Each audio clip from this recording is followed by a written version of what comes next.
the definition of a hobby is pursuit outside one's regular occupation, engaged in especially for relaxation.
Hobby.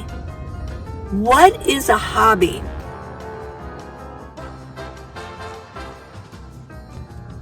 Oh, hey. Just doing some research for my next video. You know, there's a lot that a YouTube creator has to do.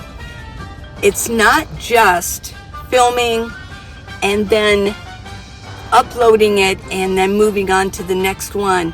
I want to be somebody who is a forefront motivator for all of us, young and old, to stay healthy, to live our best lives. I do believe for an entrepreneur, and a YouTube creator is an entrepreneur.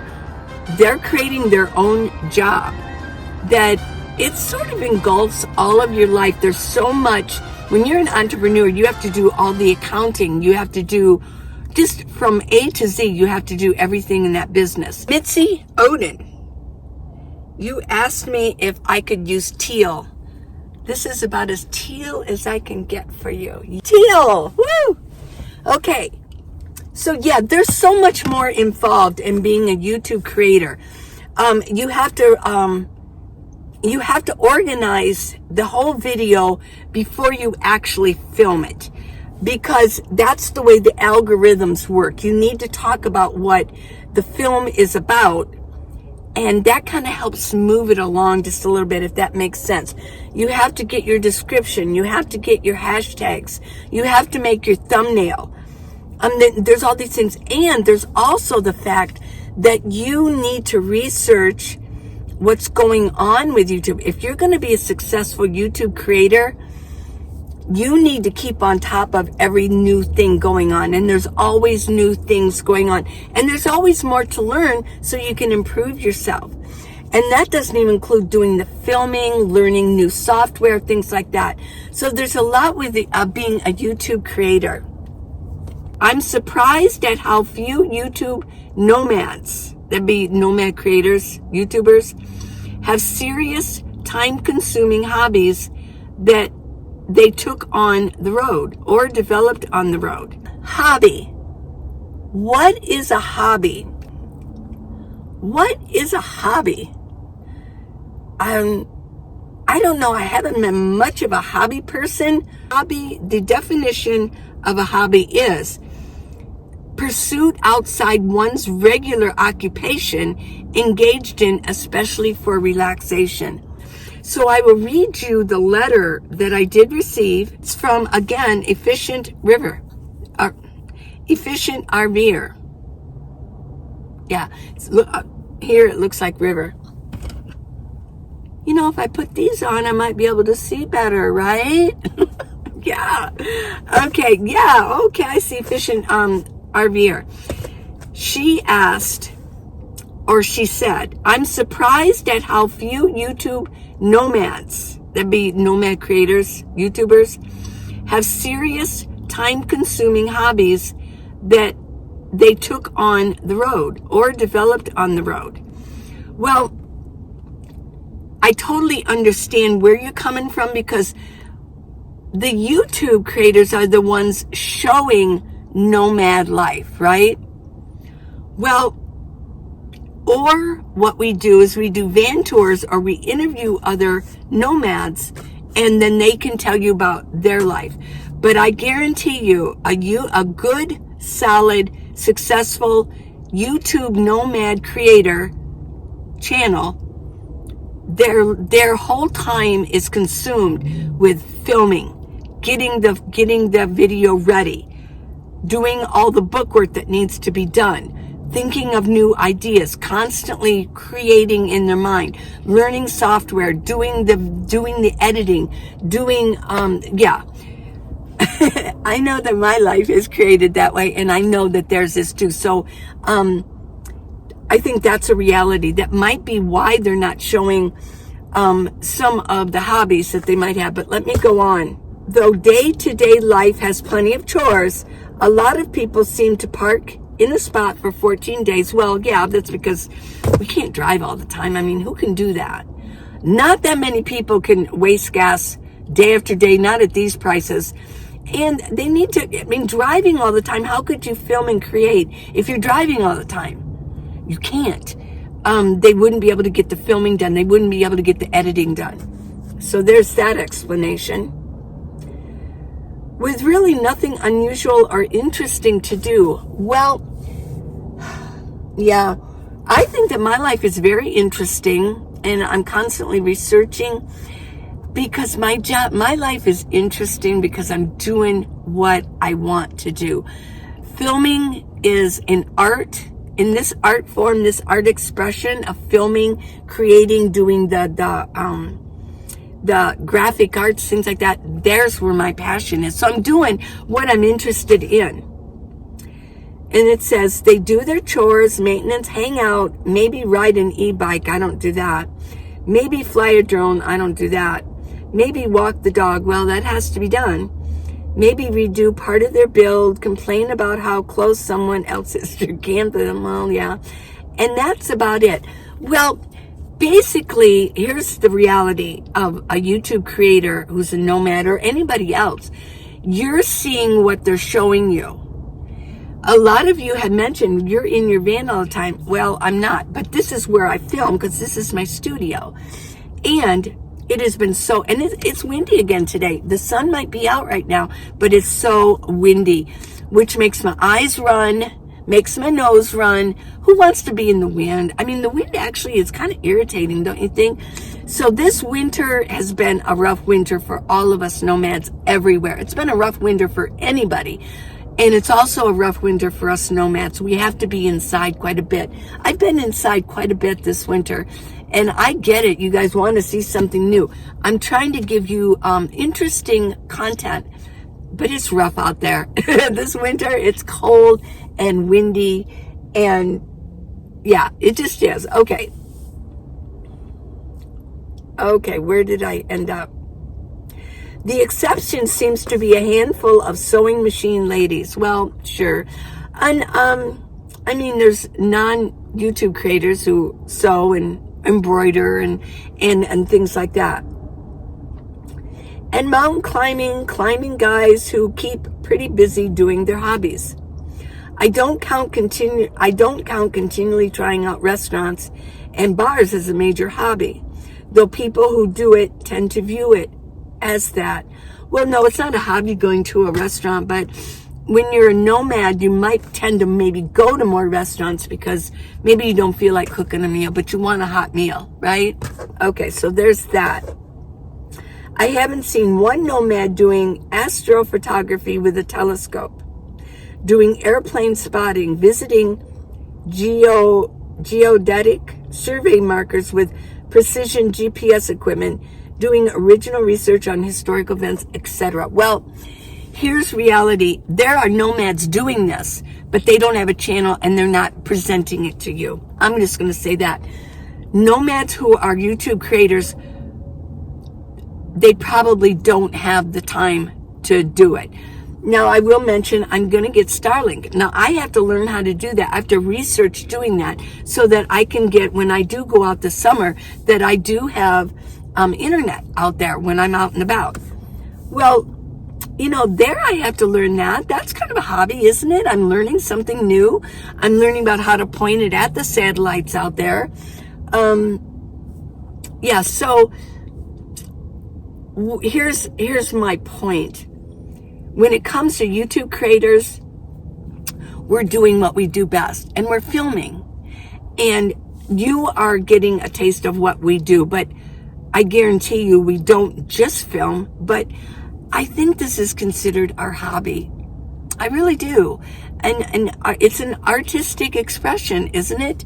And we can't just talk in front of the camera if we don't know what we're talking about. So we have to research that and we have to plan that out. It's a business. It just is a business. It's fun though. It definitely is. Now, I will mention that my friend Max, oh my gosh, he has so many hobbies. There's a lot of nomads that have hobbies. When we're in Quartzsite in the winter, there's a rock club, and a lot of people join that. They learn how to cut rock. They learn how to make jewelry out of rock. They learn how to smooth rock. Yeah, it's rock art. Max also carves with wood. He's got a big set, and he carves. He's into airplanes, the Air Force. He's constantly out watching airplanes. He joined the Air Club in Quartzsite. He joins all of these clubs. And of course, he's involved in a lot of other things too. And he's constantly helping other people. Max is constantly driving somebody somewhere or, helping them get the groceries they need because maybe some of the nomads don't have a lot of money or their car isn't working real well. They're trying to keep miles down on their vehicles. So there's that. And there's a lot of nomads out there. They're helping each other and we're networking. So as far as clubs go, oh yeah, and hobbies, a lot of nomads have their hobbies. And I'll tell you one hobby that a lot of nomads have are reading. They haven't been able to read in their lives because they were working so much and raising children that now is their time. They want to catch up on some books and some reading. So some people just aren't artsy craftsy, right? Well, what else do we have here? They're right where a lot of things happened. Migrations, railroad buildings, surveying the continent, UFO incidents, military testing and training. They could document radiation levels remaining from nuclear testing, check on wildlife habitat, water grazing rights disputes, and often used disputes, light pollution, 1,000 things that are prevalent in the same areas nomads frequent. Oh, I'm sure that a lot of people do that. I don't know about the radiation testing, but that would be more up in Nevada. And yeah, you go up in them military areas, you're going to get in trouble. Area 51 and those areas where they've done a lot of, the setting off nuclear. Yeah. So I'm sure there are a lot of nomads that are doing this. And maybe they're writing books. I don't know of them. But I do know that a lot of nomads that I am interested in or I'm friends with who weren't YouTube creators, they were doing all of this. They were researching the habitat, things like that. But as far as a YouTube creator, if they're going to do something like that, what they would probably want to do is what I want to do eventually is just do a documentary. They're going to do the research. They're going to go out there and they're going to do a documentary. But a day-to-day video or a week-by-week video, There are some really good nomad channels out there that do stuff like that. With me, what I do is I chronicle day-to-day things, and I discuss subjects that I have researched, and I try to be a cheerleader for y'all, and use exercise. I want to be somebody who is a forefront motivator for all of us, young and old, to stay healthy, to live our best lives. I was healthy when I was younger, and that's one of the reasons that I'm healthy now. I stuck with being healthy, and I try to motivate people to do that and bring you fun, bring you entertainment, do parodies and things like that. Yeah. What else? They might take some photos as a tourist and show it in a video, but it never seems to be an organized effort to accomplish anything as a serious hobbyist contributing to their hobby. I guess the question is, do you know nomads with serious hobbies? The sorts of things that are more of a mission than a distraction for them. The closest things I've seen to that are maybe artists, photographers, and educators. Even your exercise videos seem to be an original contribution to a field. Well, okay, so yes, my answer is yes. I do know nomads that, I don't know, like serious big amounts of nomads. I know you who watch my videos and comment. I'm getting to know all of you, and I consider you my friends. But as far as the nomads that I know that have like hobbies, sure. And you say that, well, you said most nomad creators that you see are usually doing photographs or they're doing videos. Well, think about it. Well, duh, because that's what we do. That's where our interest is. If you do not love photography or filming or editing, or if you don't know the software out there on the phone, the art software, you're gonna flail. You're not gonna be able to make it as a YouTube creator. You're just not. If you really wanted to do that, you're gonna have to take time to learn all that, which I did way back years ago. I've been doing graphic arts for a long time. Now, my hobby before was art, but I had to stop doing, I stopped doing oil painting, basically, because the fumes in the oil paints can cause brain damage. So I stopped that. Ooh. I tried to use acrylic paint. I didn't really like acrylic painting, but I did a lot of drawing. I've got my oil paintings. I've got my, then I have charcoal drawings, professional colored pencil drawings. Oh yeah, and I did a lot of different type of art. I made I did monk binding, the first book binding ever. I used to do a lot of monk binding. I've carved art on rocks. This is the one I kept. My guess rock. Yes. This is the one I really love. But I've done big, flat rocks, and I've carved like rodeo sceneries and carved it in there. Oh yeah. I've done all kinds of art, not just painting. But I don't do that out here because now I'm a film creator. I actually have a film company, and I am going to start doing some documentaries. But yeah, Minivan Lee Productions LLC. I do have a film company, and I do consider myself a filmmaker. These are little episodes of film, and you think, well, how can you just do that from your van? Well, I don't. I do have videos where I'm out and about and we're traveling. This summer we'll be traveling. Like I said, this winter it's just too cold for me. It's too windy and it's too cold.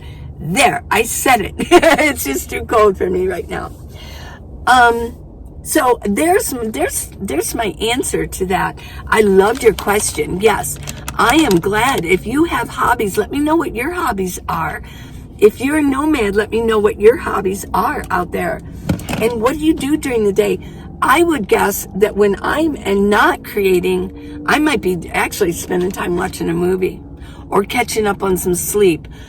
a lot lately. I've been doing a lot of research on just film editing and film shots. What are the film shots? And I've been studying how the documentary business and to get a documentary together. So a lot of my time is spent for my business. And so that's what I've been doing. But I love your questions, and I love the teal we got going on. Thank you, Mitzi. Now, I got some shout outs here, everybody. Oh, yeah. Lady Goldfinch, you asked me to do a shout out, and you've been watching some of my earlier videos. Thank you, thank you, thank you. Goldfinch, let me mention, I really perked up when I saw that name. Did you read the book, The Goldfinch by Donna Tartt? It is my favoriteest book ever. I have the audiobook, and I've read the book twice, and I have the audiobook that I listen to every once in a while. It is a very long book. Listening to it, it's 36 hours, but I'm telling you what, that story is awesome. So I highly recommend The Goldfinch. And I'll tell you, really, when you've read it a couple times, you really see what this book is really about. Well, it's about the underworld of the art world, but it's about your life. How an incident can happen when we're younger, and it affects our lives in such a way that it becomes bigger than life. Everything revolves around this incident, everything. And then in the end, it didn't even matter. You have to read it. But keep that in mind when you do read it, that there is a message in there that I got reading it the second time. We fuss and fight and dwell and obsess over something that happened when we're younger, and we find out it's not even the case. We wasted all those years worrying and fretting and having anxiety over something that isn't even the truth. So it's really a good book. Who else gets a shout out here? Diana Long. Love you. Thank you. You comment quite a bit. Wanted to do a shout out for you. R-Lee. Love that. And thank you. You message quite a bit. And of course, shout out to Salud Celinda. Oh my gosh, I love you. And so does Paul. We've met Salud, and at the first meetup that we have, she's always right there with us, rooting us on and being a cheerleader for me. And I also wanted to mention, and shout out to Lydia Bell. You asked me about solar, and I'm just about to handle that. I want to explain the ins and outs and ups and downs of solar. And you mentioned, and I know it's true, I am good at explaining things like you're a 6-year-old. I know, I should have been a teacher for young kids. But I'm really good at explaining things because I go into detail so that you can understand it. And I speak slowly and calmly, and I use the proper words, usually, unless I forget, have a brain fart, whoo, what was that word? But I want to explain solar again. To a lot of you are new, and some of you who've been watching a long time still don't have the concept of what solar is and how you can use it even in your homes. So I want to do that. Thank you. And I did want to mention, Raquel Welch, she died. Wow, was she not cool? She was gorgeous, I tell ya. Remember that? Heart to heart. And then he goes, and that's Mrs. H. She's gorgeous. Well, Raquel Welch was gorgeous. 1 million BC. She really, and she was really also great on Broadway. And she did not have a lot of surgery, so that was really cool too. Not that I know of. I think I read that she was one of those that didn't have a lot of surgery. Some people are getting really weird. Have you seen Madonna lately? Oh my gosh. Yeah, she went too far. she went too far. And a lot of actresses do. I know Goldie Hawn looks kind of strange lately too. And she was just as cute as a button. Yeah, you know, some of us, we, you know, can't or don't want to afford having things done to us. My philosophy is take care of what you have. And that also includes, I'm going to say it. You know, a lot of you say, well, you need to get out into nature. Well, the more you're out in nature, yeah, you better have your sunblock on. And that sometimes isn't foolproof. If you're outside a lot, like nomads usually are, brown spots start going everywhere. I've gotten more brown spots since I've been a nomad. Oh yeah. And you better take care of your skin and your hair. You need to protect your hair because the UV rays can just zap your hair too. So that's one of the things that I make sure that when I'm outside, go out there and do what I need to do and get back in out of the sun. The older we get, the more we want to preserve what we have. And that's a goal of mine.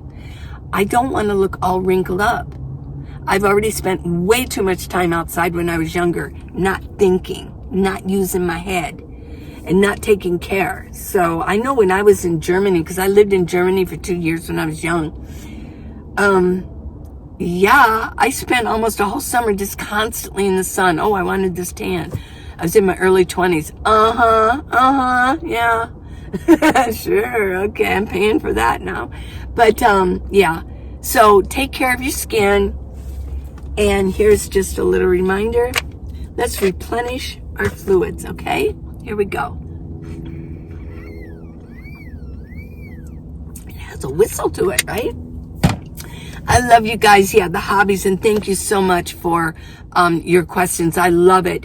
And I'm just, you know, being honest with you on, a lot of people don't realize how much goes into being a YouTube creator. It's a lot. If you want to be successful and you want to rise above, especially these days, everybody wants to be a YouTube creator. If you want to rise above the crowd, and that crowd gets bigger and bigger every day, you better know what you're doing, and you better have some skills behind you. I love you guys. Mwah.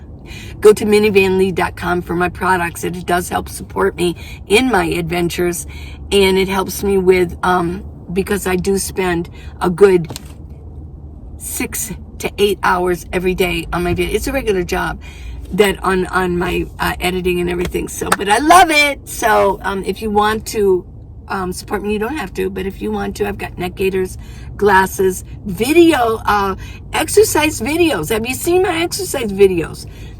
And I've got my book. I love you guys. Till tomorrow, I'll have another riveting subject for you. It'll be a good episode. Bye.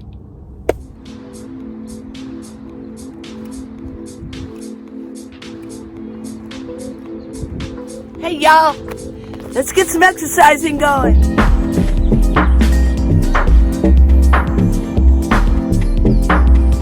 Not very strong if you haven't worked out this one.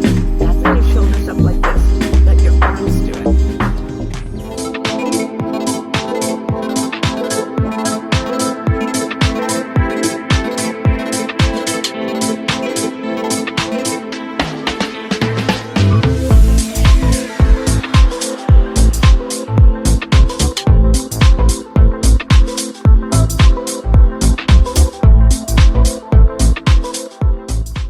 One is yoga, a little bit of yoga in there.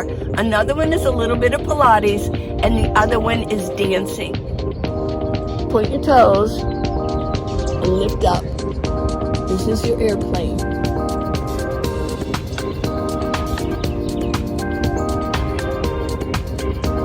Bring it down. This is good for your lower back, for all the back muscles. This will, I'm good at pointing my toes. I've got ballet. The calves.